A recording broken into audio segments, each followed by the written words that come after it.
Welcome to Nineworks TV. Now, the 992 Carrera T is a tweaked and more driver-focused version of the entry-level 911. And what we're going to find out today is it the sweet spot of the current 992 range? And does it improve on the original 991?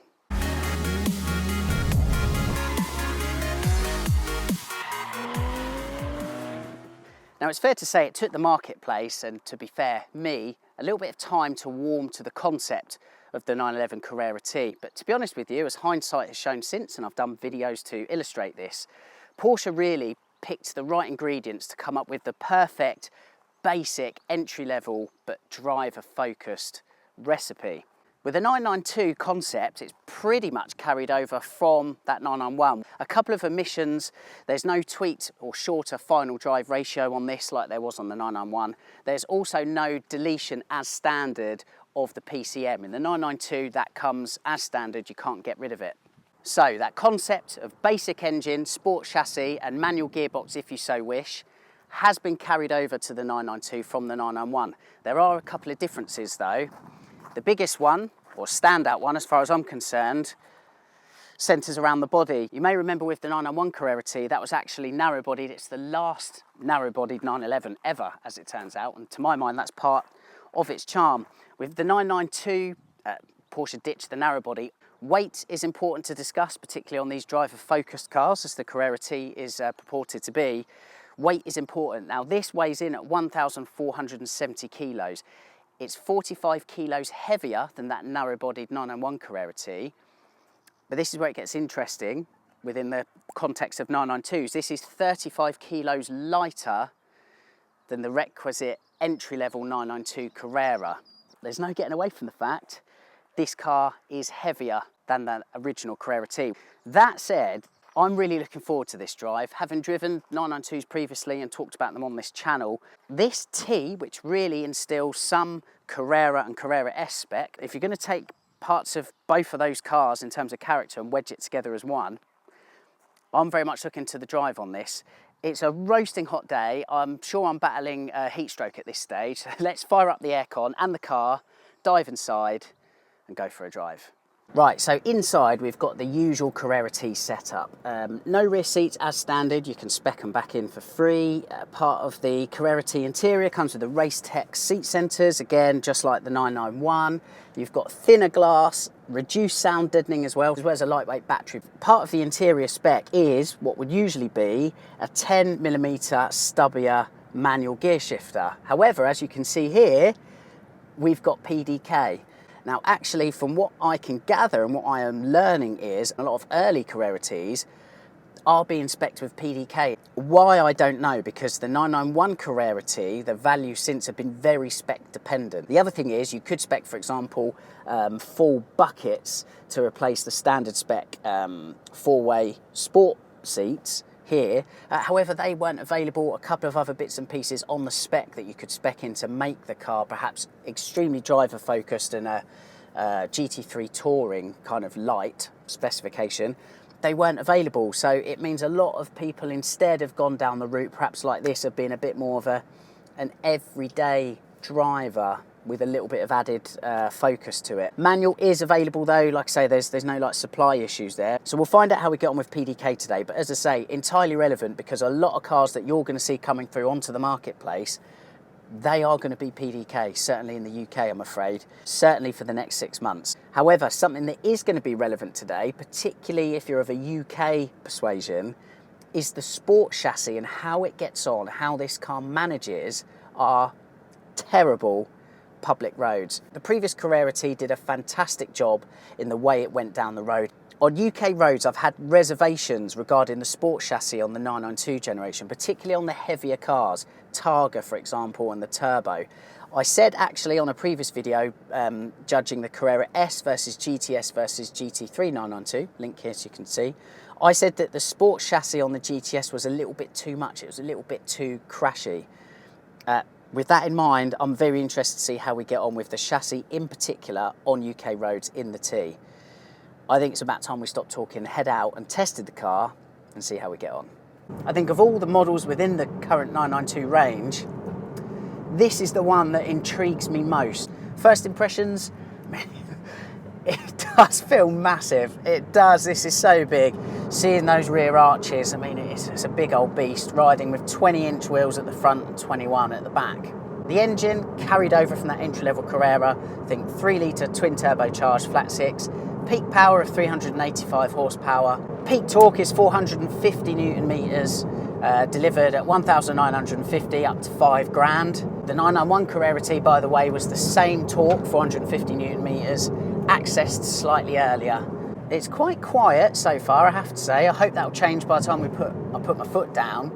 The 992 does have thinner, lightweight glass, just like the 991 Carrera T, which should let some more noise in.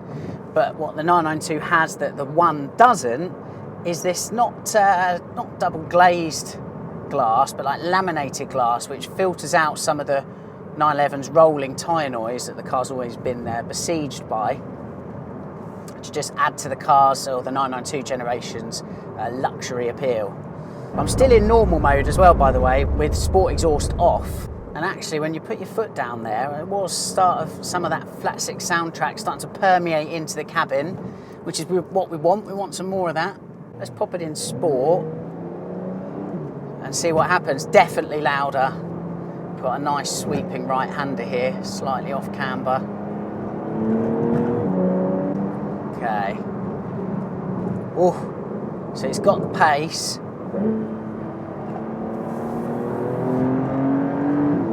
Oh, this is where the 992 is so good, and it's right at the nose in difference to the 991. I'm loving it.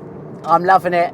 Loads of noise coming through when you put your foot down. It's actually a bit of a masterstroke because it gives you that soundtrack when you want it, and then when you're easing off, it's nice and quiet, nice and refined. We're liking it. The nose, as I said, very responsive, super direct. Everything we know and love about that front axle on the 992 is here on the T. The other thing is the brakes. I mean, these entry-level brakes, you know, not even the big red brakes that come with the Carrera S. I mean, they're still absolutely brilliant for the road. That was the big difference for me with the 991 generation between the Carrera T and the GTS. The Carrera T is definitely more road biased. You can take it on track, but it's a track environment isn't its forte, and I think the brakes will start to be found wanting there. Whereas the GTS, those bigger brakes, mighty stopping power, they'll do it, really. I think my feeling is that's the same for the 992 generation, to be honest. Oh. It's plenty fast enough. We're talking about this being a road biased car. It's plenty fast enough. It really is. 450 newton meters torque, 385 horsepower on a car weighing, yeah, look, 1,470 kilos. It's enough. It's a really good sweet spot. It still feels mighty fast, particularly with PDK. It's a 180 mile an hour car, by the way, whether manual or PDK. I think manual's actually 1 mile an hour faster. In terms of pace to 60 mile an hour, the PDK will do it in 3.5 seconds, the manual in 4.5 seconds. Yes, this is exactly what I wanted here. So the chassis does move around. It's not like, say, the GT3 Touring, which just feels like it's on rails, but there's very little body roll. The T just feels a little bit more playful. This corner, for example, you know, I hope you can feel that or pick that up. You know, the car does move around.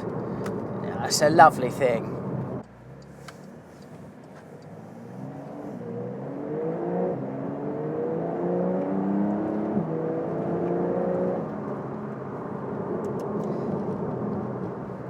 I really like it. I know it's got PDK and rear axle steering, which lots of people ask me, what is rear axle steering? What does it do on the 991 and 992? In simple terms, it gives low speed agility, i.e. slithering into tight car parking spaces, and it gives high speed stability. That really is the long and short of it. If I was speccing a Carrera T, I would really hold out for a manual and a passive rear axle, because I think that feeds into exactly what this car is about. That said, having driven this car with PDK and rear axle steering, I think it's a lovely car. The Carrera T, in a way, then, is really living up to my expectations, and they were high expectations after that 991. It gives you everything that's great about that entry-level Carrera. 385 horsepower, 450 newton meters. It's completely enough for the road. It's all you need. I think even the C2S at 450 horsepower, too much for the road, too fast. It blows my mind actually to have that in a C2S. So it has enough power for a road-oriented car, and to really exploit that power, this is it. However, the chassis of this T compared to the entry-level Carrera is just more playful.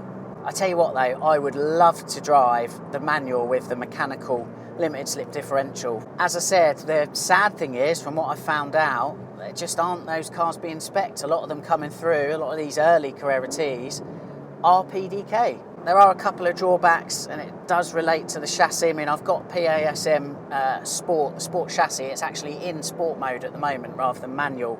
It's too bumpy for the UK road. It's as simple as that. The problem with this Sport PASM chassis isn't found in fast driving, where its responsiveness and precision is welcome, but rather over low speed bumps, where the ride is overly crashy and jarring, even when in normal mode. The issue is starting to rear its head across the 992 range, and so the answer, I think, is this. Porsche needs to develop a C16 spec setup for UK cars, where our road quality is woeful and not likely to get better. This will make driving around town a far more comfortable and pleasurable experience, which, let's face it, is where the majority of driving is done. My other bugbear is in regards to the T's proportions. While the 992 hides its heftier weight over the 991T pretty well, what is noticeable is its bigger footprint, the 992 lacking that ability to slither through tight, twisty country roads in the same way as the 991. In fact, at times, piloting the 992 in these situations can feel like a chore, not ideal for a back-to-basics driver's car where the road is its intended playground. That's not to rubbish the 992 Carrera T though, far from it in fact. Playful, responsive, and with a great soundtrack, the T is the lightest of the 992 generation outside of the GT3 and RS, and with a manual and mechanical LSD, I do think with that setup it's the pick of the 992 range, if the road is where you get your driving pleasure. Thanks to Ian Harris for the kind loan of his new Carrera T, very much appreciated mate. And thanks to all subscribers, new and old. I'll see you in another video soon.